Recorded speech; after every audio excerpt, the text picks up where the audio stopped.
Good afternoon, ladies and gentlemen, and welcome to the Sherrard Show. I'm your host, Sherrard. Hope you're having a wonderful Wednesday, ladies and gentlemen. It's hump day. We have a very exciting show.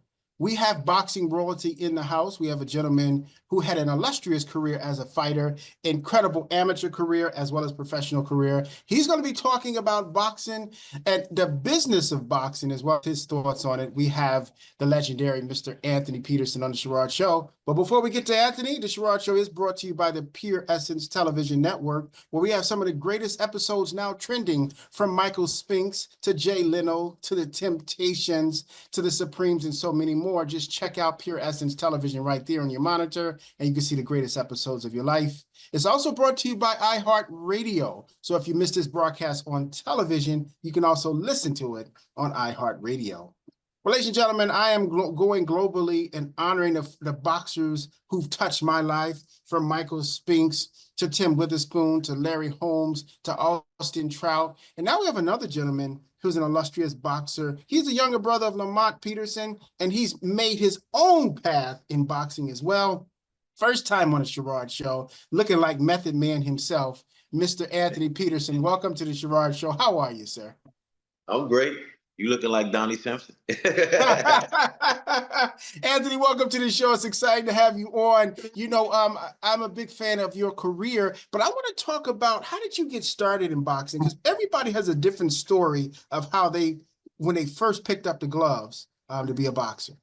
Oh yeah, for sure. Boxing, and let me reassure you first, for all the people who saw me perform in a boxing ring, I know the way that I showed my passion. It may look like I was born to do this, I was ready to do this, but that was the complete opposite. You know how people they plan from A to C or A to B? Boxing wasn't even on A to Z. For living, for occupation, for anything. Boxing was not on the agenda at all. But my brother Lamont Peterson was a two-time world champion in two divisions. Fought a lot of great fighters, like Earl Spence, Lucas Matisse, Danny Garcia, Amir Khan, and I can name a list of them more. But boxing, like, my brother was my best friend. And I knew at the age of 9, I seen where his attention was going. We wasn't playing hide go seek no more. We wasn't playing with the little local girls around the neighborhood. Lamont was straight on military time, going to the gym and train like a grown man. It was amazing to see him at 10 years old, watching him perform in that gym. So, of course, I was like, that's not on the agenda, but I, tag along until it's, but like I said, I had no aspirations of being on TV. That alone, fighting a man battling one-on-one with sweat, blood, bones, all that type of stuff, that was never on the agenda at all. My thing was entertaining people and making money the legit way. So Anthony, when it comes to sports, you play baseball, you play football, but you don't play boxing. So when you jumped in there to start it, you were encouraged by your brother to start it, you're saying? Become a boxer? I was definitely encouraged by Lamont. And a Pernell Whitaker poster when he fought Julio Cesar Chavez, and they said Rob, he had his hand on his head like this. For some reason, I couldn't stop looking at that picture. And I was like, hey, I really want to do that one day. But like I said, I didn't know that getting punched, it come along with getting punched in the face and cutting weight and all this type of stuff. But Pernell Whitaker was one of the ones and two, because I always thought boxing was a serious sport, he made it like kind of comedy. Like, he was joking around, pulling people's pants down, smiling, doing certain things that make the crowd like it. Oh, I'm like, okay, so it's not that bad as I think it is. Like, whoa. I mean, you know how Tyson was. Tyson didn't play, you know what I mean? So watching Pernell Whitaker and definitely Lamont Peterson, it was the reason why I stuck with boxing for 25 years straight and nothing else. But Anthony, for a person who really wasn't from A to Z, you were pretty doggone good at it. You had 21 knockouts, and you floored a lot of people, and you only really never got defeated. It was a no contest. Is that correct? Actually, I had 25 knockouts. I have a disqualification and no contest, and we're going to get into that as well, as why those two events occurred with the disqualification and the draw that I had. So now, oftentimes I talk to record executive friends of mine, and I ask them, what's the music business like? And they say, Sherrod, you better off being a drug dealer than being in a music business. Now, oftentimes people say the same thing about boxing, the business of boxing. Is it really a dirty game, like most people say? It really is. Boxing is you have it's no such thing as friends. If your manager and your promoter is friends, run.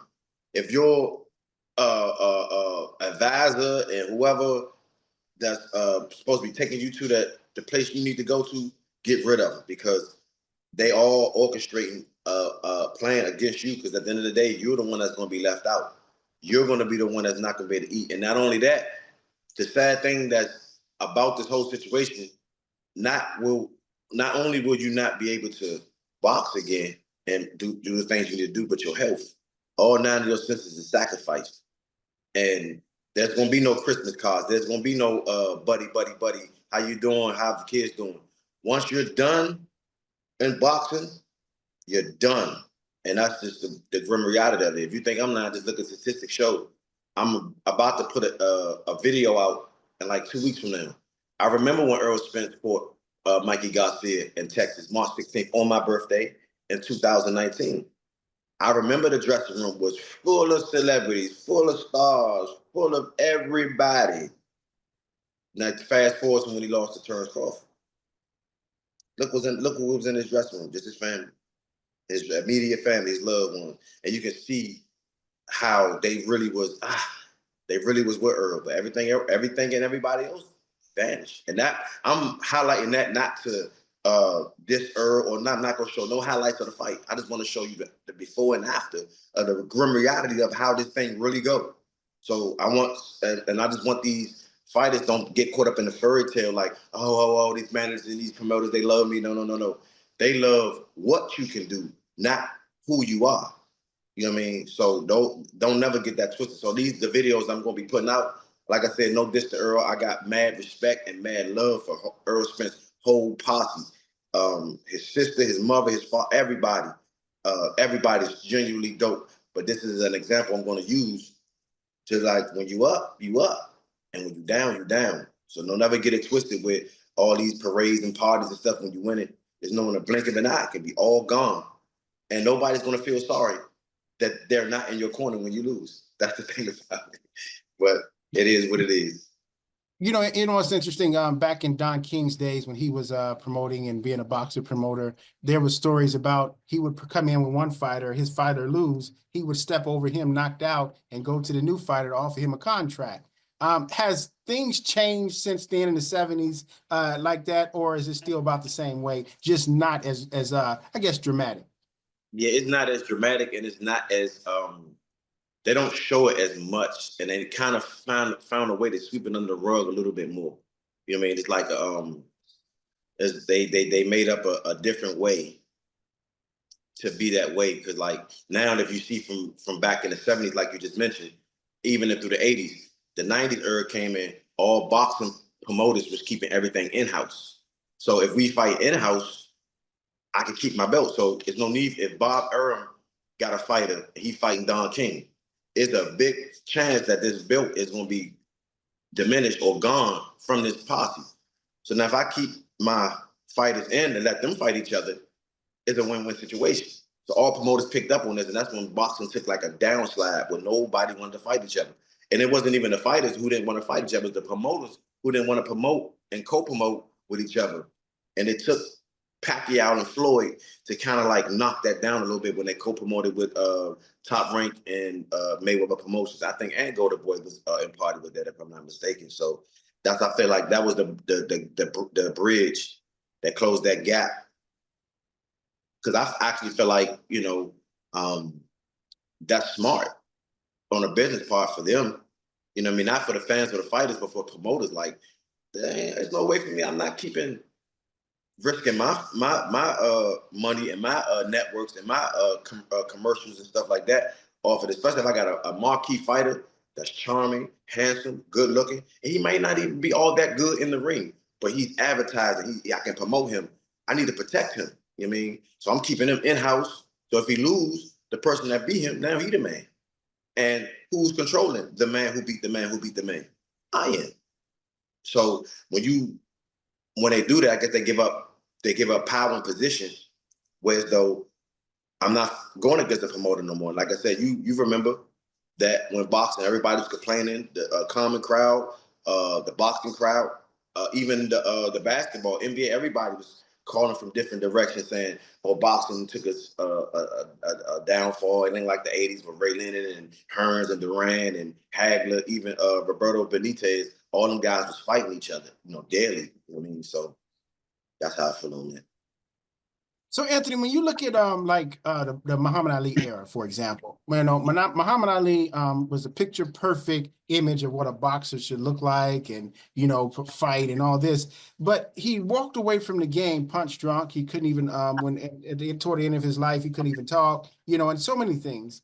To the point where that's why when Floyd Mayweather, you look at him, he played it so brilliantly because the art of boxing is to hit and not get hit, and to walk away with your faculties and your money. A lot of these boxers are punch drunk and they broke. Now, you you know something. now, Anthony, think about this. Now, when in your life did you realize, I can't be that. I cannot be that man. I got to walk away with my faculties and I got to walk away with my money. Well, truth be told, I have to give props to Barry Hunter, who was my old manager, my old promoter, old mentor, and all. Uh, Barry was definitely putting emphasis on that a lot. And to be honest, I feel like he did more so than the skill of boxing, teaching me the skill of boxing. Barry taught me a lot of things outside of boxing, music, art, fashion, um, and just knowing how to respect people, other people's property, and respecting older people. A lot of things that Bird told me, but going back to not being punchy and retiring with all your faculties, all nine. And notice I said nine, not five. All nine of your senses attached to each other. Bird definitely promoted that on a regular scale. He definitely gave examples of fighters that I'm not going to name. That like, take a look at this, son. This is what you don't want. And of course, in my time when I was coming up, I was like, I want to be like Ray Robinson and Muhammad Ali. It's like, no, you want to be more like Ray Leonard. And I ain't saying like just being in the ring tomorrow outside. Look at Ray Leonard. Ray Leonard about to be 70 something. He looking good, feeling good, still going around hitting people with body shots.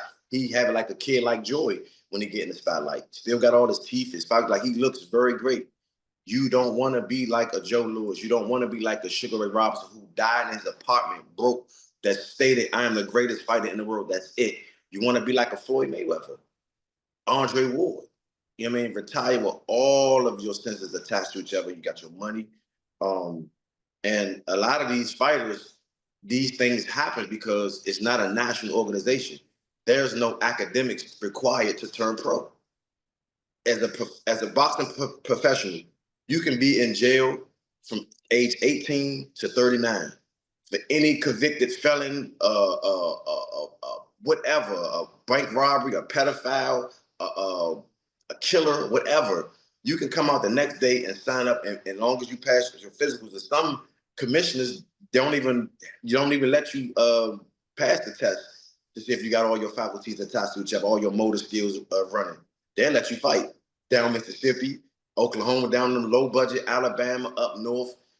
They would let you go in there without the credentials to really be a boxer. And that's just the way it goes. But you can't do that in NFL. You can't do that in NBA. I know Terrell Owens right now is probably about to be 50. He will bury those wide receivers to the ground. But the NFL requires a certain age, a certain things. The whole NFL is not just a part of NFL, but boxing, you can do that. And like I said, there's no required academics. So now the fighter is just going into a boxing match with no education, no backup skills, no real way of articulating how he really feels and what he really want to do. So he just go along with just I'm gonna fight, I'm gonna fight, I'm gonna fight, I'm gonna fight. The next thing you know, you broke. Then you have nothing to get back on. See, like in NFL, you might have a degree to bounce back on. whatever the case may be you went to school for. But in boxing, you don't have that. And that's one of the things I definitely want to take my hat off to Barry Hunter. He definitely instilled that in us. What would you be and how would you be if the lights turn off today? As far as boxing, like if boxing stopped today, what would you do? Where would you go? What would you do for income? And how would you maintain that income? I mean, and those are things that definitely kept me and my brother out of that category. Was though like, damn, Lamont Anthony punch drunk, or they lost all their senses and all blah blah blah. And again, a lot of things too. He prepped us when we were young. We would come out of the dressing room. Bird would come and say, "Hey, I'm live here with Anthony Peterson. You just won the biggest fight of your life. How do you feel?" We'd be like, he'd be like, "Y'all gotta get prepared for that because it's coming. Y'all got the charm. Y'all got the looks. You don't want to sound ignorant when you get on that camera because it kind of like dilute your like you can have the best skills in the world, did everything in the ring, but if you yeah, you know what I'm saying. I want to thank Money knowing them and you want to be proper. You want to have everything neat in order. Your manners in order, everything, and you can be a bum, a scrub, or whatever. But the way you open your mouth and the way you present yourself and the way you handle yourself in defeat, they'll love you forever. And the things For that those he who just said, joining, it definitely came to the forefront. I've definitely seen a lot of things that he put out and taught outside of the ring. Definitely was beneficial to me and why I'm sitting right here expressing myself and articulating myself the way I am. I definitely have to do a lot with Barry Hunter, for sure. for those just joining us, we're talking to boxing great Mr. Anthony Peterson. I do see your questions. We will be taking your questions in our second half of the show. This man is dropping a lot of wisdom. You might want to take some notes, ladies and gentlemen, because he's dropping a lot of insight and notes. And no, I know you're somebody asked, is that Method Man? That's the same thing I said. No, this is not Method Man from Power, but he looks just like him. But we're going to take a quick commercial break. When we come back, ladies and gentlemen, we're going to talk about what does boxers do to help avoid becoming punch drunk and broke? I'm Sherrod. We'll be right back right after this. We're going to be talking to a young man who's an up-and-coming star. He certainly looks like a boxer. My dad was a boxer, and I was going to the gym with him. Probably was about 2 or 3. And I used to just try to do what he did. Do you still get nervous before every fight? I always be nervous. I mean, I don't be scared. I be nervous. I love watching myself, too. I just love just looking at myself. I'm like, dang, I did that. I did that. You are doing it. You're about to be something. I could just see you out there, man. And welcome back, ladies and gentlemen, to the Sherrod Show. I'm your host, Sherrod, for our Wednesday conversation with boxing great Mr. Anthony Peterson, talking about the business of boxing, his inspiration, as well as ways that individuals can be able to protect themselves financially as well. So, Anthony, there's no pension plan for boxing as it is with football, and baseball. Like if you've been in a league after 10 years, you get a pension and all. Is that anything like that for boxing? Not at all. Like I said, it's boxing. It's not a national organization. It's not. It don't have a national commissioner. See, the organizations you just list are national. The key word is the N word: NHA, NBA, NFL. They all gotta abide. They gotta all obey one rule. The Patriots have to respect the same rules as the Buccaneers. The Buccaneers have to respect the same rules as the Vikings, and thus and so. Same way in NHL, NBL, all of these things have a national thing where they can oversee these rules. In boxing is wide open. It's maybe over 700 something commissioners in different cities because you got Maryland, DC, Virginia. Virginia might not do drug testing. DC do. Maryland do. And Virginia, you might only have your hand wraps at a certain way on your knuckles. Cali don't care. Texas don't care. Wyoming do. So everything is split up. It's like it all depends on what city you fighting in. You gotta do your homework. What's the commission like? What do we have to do? What can't we do? What is the rules and regulations of these commissions that we're going to? So that splits up everything. So now you can't have a pension where everybody's putting in a big pot because everybody's like the Wild Wild West. You for yourself. And at the end of the day, you have to have something to back up on, because that money, like I say, once you get that money, you get that check. That's it. You might break a leg, or you might get put on the bench, because especially at that magnitude of boxing, getting a fight of that magnitude of boxing is like getting a woman pregnant. It's complicated. She can even be pregnant, about to have the baby, or even had a baby, but it's still not born. You can be in the, like, and take example from my experience. I was literally in the ring about to fight somebody, and the fight was canceled before the bell rang. Me and my opponent got in the ring, but they found out that he had Hep B in his blood. So I did all the training. We did all the mating. We did all the watching the baby grow and in the stomach and all that. And it was time for it to, happen. It didn't happen. So these things can happen in boxing. So especially that magnitude. Now, I was at a low stage. I think I was like 4-0. That was a small stage. We talking like Pacquiao, Floyd, the Klitschko's, that type of fight stage that will, but so Anthony, was that fight ever made up? Though it was canceled, did you ever fight him at a later date? No. When you, like I said, when you at that lower stage of boxing, there's no rematches. There is no see you again. It have to make sense for all parties that's involved with this rematch. Because he already whooped your ass. We don't want to see it again. Or they already gave him the decision. We don't want to see it again. It have to be something that's intriguing, that's appealing to the eye, and the crowd got to demand it. Whereas, hey, look, we got to make this happen, and then make it happen. But no, I definitely didn't. None of the guys I fought in my early stage, in my career for that matter, was worth a rematch, because I never fought nobody with a real big significant name, besides Brandon Rios, and we know what happened in that fight in Arguedas Mendez. And I'll get to that if anybody want to know why I never had a big fight. I definitely have answers, true answers, with my own ass in the blender, and however anybody want to take it, or what really happened to Anthony Peterson's career. We'll get to that in seconds. Those questions are coming. But now, Anthony, when it came down to boxing, for example, amateurs, you don't make money. Pros, you start getting paid. But when do you start getting to the big money? Or is it like a crapshoot being able to get to the big money, even though you're pro? There's no guarantees? There's no guarantees at all. It all can happen. Just like, for instance, the Shakur fight, his last fight, the guy was a construction worker. He got a call 3 days. The little money he was making, hey, look, we give you an offer. Now, I don't know what that Turkey guy, I don't know his name. He pretty much, I call him the new Al Haymon of boxing, because he pretty much taking all the fighters and giving all the fighters money and giving the fighters they do. But in Saudi Arabia, correct? Correct. Him. Yeah. Of course, probably gave him an offer he couldn't refuse. And yeah, I'm taking that. That can happen in boxing. And see, that's like with me. I don't have any kids. I don't have anything that's responsible, that's requiring me to be responsible to feed, or to take care, to labor, to nurture, to any of that. That's why big fights came on my plate, but there were suicide fights. And let me explain what a suicide fight is.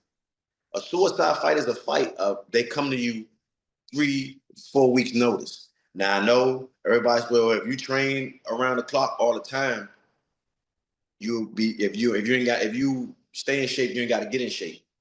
That's a false. If you stay in tip-top shape full year round, you're going to burn out by the time you're 30. I can list a lot of fighters right now that got burnt out by the age of 30 and 31 because they were strictly just working too hard and not smart. And that's pretty much the complexion that you're seeing right now in boxing, especially on the East Coast. All you're going to see is hard work and dedication. Hard work and dedication. No, my brothers, it's smart work and education. There's a difference. Floyd sold the game to a lot of people with that hard work dedication. Yes, on the West Coast. And let's talk about the East Coast and the West Coast just a little bit. Look at all the fighters that's from the East Coast. Floyd Mayweather's from where? Grand Rapids, Michigan, right? That's from the East Coast. Sean Porter is from where? He's from Toledo. He's from Cleveland, Ohio. Adrian Bronner is from Cincinnati. Cincinnati, Ohio. Tank is from Baltimore.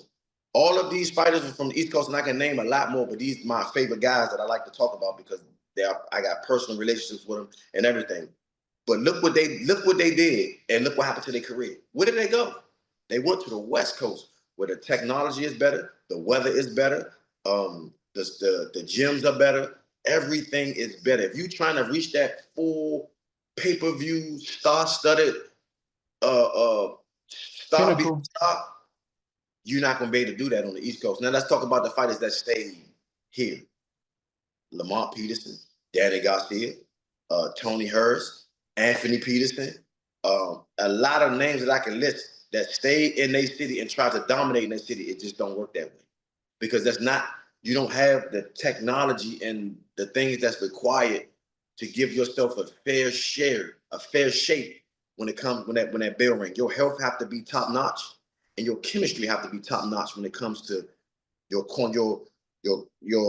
conditioning coach got to be in sync with your personal trainer, your dietitianist. Your dietitians have to be in sync with your nutritionist.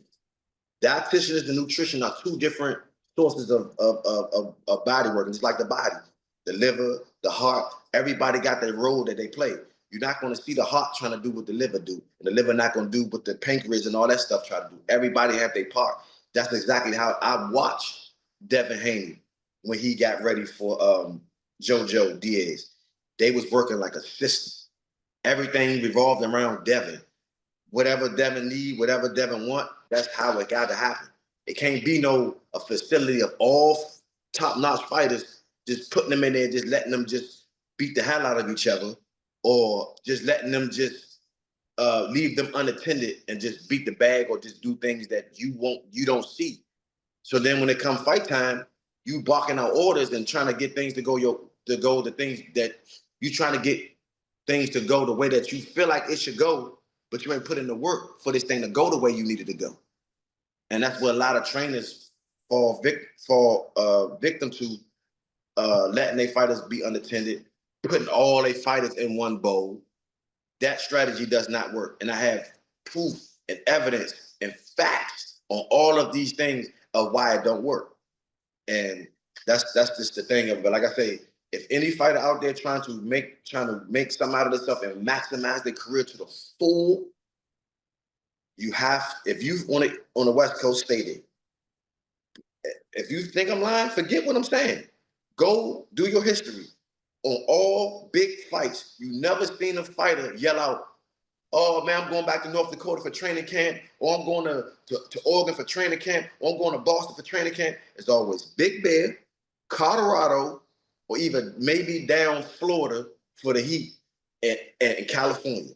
Those are the only ones you always going to get where so you can, like I said, you can get everything you need out of. Now, if you're trying to do local boxing, regional boxing, or maybe some club fighting, stay where you at. You cool.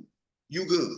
But if you're trying to go to that level where they at, you can't stay here, buddy. And like I said, I have proof, evidence, and facts on everything that I'm spitting on, even with my own ass in the blender.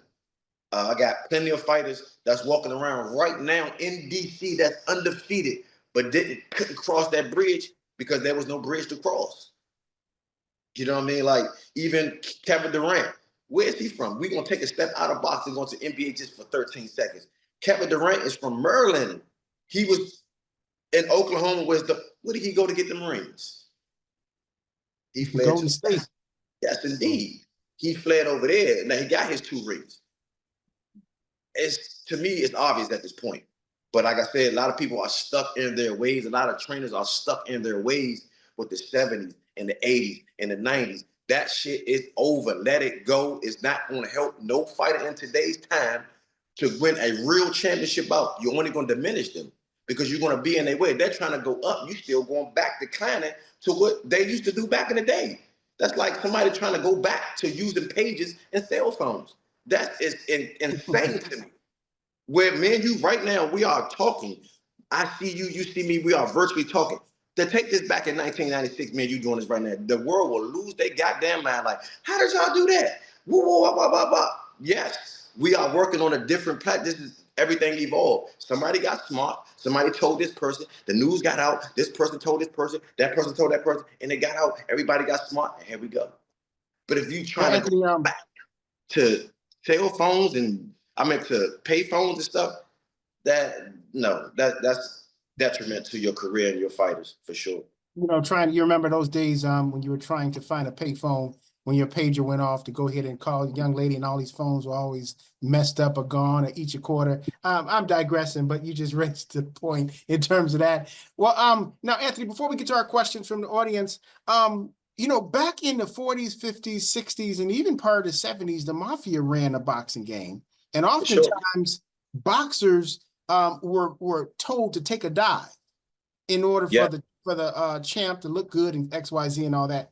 There was a story, and it's out there on YouTube as well, where Sugar Shane Mosley talks about how he was approached many times to take a dive, and he said, "No, I'm not doing that." Is that something you've heard about as well? For sure. Sugar Shane Mosley or Sugar Ray Robinson? Sugar Shane Mosley. Oh, Sugar Shane Mosley. Okay. Nobody never presented that to me, or I've never seen nobody do it in my era of boxing. I've been boxing since '95 up until 2000 and whatever. But I have to admit that I flopped one time. I actually curried a guy in a 12-round fight. I actually curried him, and this was a personal thing for me. That nobody came to me and gave me money. Nobody said, "Hey, look, we want you to curry this guy for a 12-round fight." I did it because, and like I said, this is another situation where I put my old ass in the blender. I don't care. I flopped because if you can go back to 2006, April 28th in North Dakota, I fought on Showbox. A guy named Jermaine White. Lamont fought the main event. Lamont stunk the place up. Lamont didn't look like his original self. I looked the best that I ever looked. I'm talking about steamroll. And to this day, it's almost going on 20 years. Next year, people still talking about that ass whooping to this day. A 3-round ass whooping that I gave this guy. I'm talking about, if the whooping was so deep, you would think it was on a high magnitude, how people talk about it. But that kind of propelled me in front of my brother, Lamont. Follow me now. Now, keep in mind, man, my brother was like this coming out of the rankings. But after April 28th, 2006, they pushed me up real high than my brother. I remember Boxing Digest, Boxing Science, those old boxing websites, reading the tabloids like, "Oh, Anthony Peterson better than Lamont Peterson," and what they dogging my brother. So they gave me a main event fight June 16th on Beale Street in Memphis, Tennessee. June 16th, 2006. I'll never forget it. It was hot. It was outside. It was my first 12-round event. And keep in mind, prior to this 12-round event, I only did 6. I never was scheduled for 8, 10, or 12. They jumped me from 6 to 12. So the guy that put me in there was Don Hernandez. He was a guy that I supposed to cupcake. I supposed to steamroll over so they can put me into that big spotlight with a big, the Chico Corrales and the Castamayos and stuff, who was Pacquiao, who was running at that time. I knew for sure in my heart that the ammunition that I had, the training that I had, the coaches that I had, we wasn't ready for that. And not only that, I killed 2 birds with 1 stone. I went even back with my brother, and they didn't push me out to fight the big fighters. And keep in mind, I was 21 years old. No real dietitianist, no nutritionist, no personal trainer, none of that. Living in Nella Gardens and 30th Street in Southeast, one of the most deadliest projects you ever want to be in. And that's why I was living there. But if I was in the West Coast, if I had a trainer or somebody who's been there before, who can show me how to cut weight the right way and stuff like that, maybe we would have had a totally different ball game. But we don't have that, so that's what I had to do. So I actually curried this guy for 12 rounds. This is the first time I admit it publicly that I flopped. I curried this guy. If you can look back, it's not on YouTube yet. That's the only fight. There's 2 fights that I'm missing. The one January 5th of 07, and this one June 16th of 2006. Those are the only ones that's not on YouTube. But every event that I performed in, they're all on YouTube. This is the one that I want to see, because I want to show people, what after the 6th round, all I was doing was this. dancing around. I wasn't hurt. My hand wasn't broke. Nothing. I knew if I curried this guy, they wouldn't. But if I knock him out, everybody want to hear a knockout. And fighters understand this. And it kind of rhyme a little bit. I ain't on no Muhammad Ali type stuff. If you go to decision, nobody will listen. If you get a knockout, everybody will hear you out. Trust me, that's exactly how it go. I remember putting on shutouts, picture perfect performances, but I go to decision. That dot from your homeboy, that rub on your head from your promoter ain't the same when you knock somebody out and the contest is over. They jumping around, they everywhere. You need your shoes tied, sir. Blah, blah, blah, blah, blah, blah, blah, blah. That knockout does something to it. It did Anthony, not. you ready for the question? They're lining up for you. I only have time for 3, but they're lining up for you. There's some very good ones. You have time? Yeah, for sure. Let's do it. Okay, very good. Now, Anthony, this one is from Madison. This is from Madison. This is from Macon, Georgia. Incredible interview. She's so proud. She's always loved watching you and your career. Her question is, you were mentioning something about being disqualified. Her question is, what happened? Damn, and you about to make me admit something else because I have a terrible habit of telling the truth. Everything that I say, I have That's a good habit. That's a good habit. Trifling habit with it. So here, I have to tell you, sweetheart. At the time, I was 30-0. It was 9/11, 2010. I was 30-0 living on 30th Street in DC. And I'm gonna mess with you a little bit after I explain this. But truth be told, you can say my training wasn't bad and my training wasn't good, my coach was bad or whatever. But it all boiled down to, sweetheart, I just didn't have my weed. Point blank and period. I was suffering from withdrawals from age 7 up until 25. All my performances that I always had anxiety issues. Because like I said, boxing was not even from A to Z. But to keep up with my brother, to keep up with these performances and stuff, I had to use marijuana to get through. Now, to me, to the grace of God, luckily it wasn't coke, crack, PCP, or nothing other than that will detach me from my physical or my mental and emotional health. But yes, I didn't have my weed. I didn't have my marijuana, whatever you want to call it. Because normally what I do is, and I'm giving y'all some man, I can't believe I'm telling y'all this, but it's true. But yes, I normally would take marijuana in my sock and I would take it with me wherever I go. I would need about at least 5 to 6 puffs just to feel okay or get an appetite after the weigh-in. Because once you weigh in, you strip down all the way down to your weight. I walk around, baby, like 149. I stripped all the way down to 134. Normally, I would take a few puffs just to get an appetite, just to eat. I didn't have that. I couldn't go to sleep. I was a full functioning head. And I was no different from a crackhead, a jewel head, a pipe head, or whatever type of head. I was a fully functioning head that night. And I'm going to show, just like I said, I'm going to make that video of Earl Spence before and after. I'm going to make a video, not the video of me and Brandon Rios fight, but before the event. Look at me and Brandon Rios pacing back and forth. This man is focused. You can see I'm walking back and forth, peeking my eye out, looking for the goddamn weed, man. Is anybody in this goddamn event got a joint or something for me? I promise you, this is exactly what happened. Anthony, now, Anthony, let me interject something real quick. I appreciate your question, Madison. Now, what did the weed do to you? It relaxed you, or what did it do? It relaxed me, and it had this hallucination thing where I can be Floyd, I can be Ali, I can be wherever I want to be. It gave me my confidence because I am not a fighter. I had to do these things to pump myself up. Now, Lamont Peterson, real fighter. If you see in all his fights, the way he presented himself, that's a real fighter. I tagged along with my brother just to be with my brother. And I'm glad I did because it led me right here in front of all of you beautiful people. I'm 40 years old. People don't believe me. I got to keep showing them my ID. They keep thinking I'm in my late 20s. I am 40. I've been boxing for 30 years, and that's what the weed did for me. It definitely relaxed me. It eliminated 30 problems that I had. And I was 30, living on 30th Street with 30 situations. But 30 seconds of puffing the weed would eliminate all of them 30 in 30 seconds. You know what I mean? And Wow, it that's went amazing. 7. And I promise you, everything that I just explained to you, that's exactly how it happened. And the draw that we talked about, I failed my drug test on the Earl Spence and Lamont Peterson fight.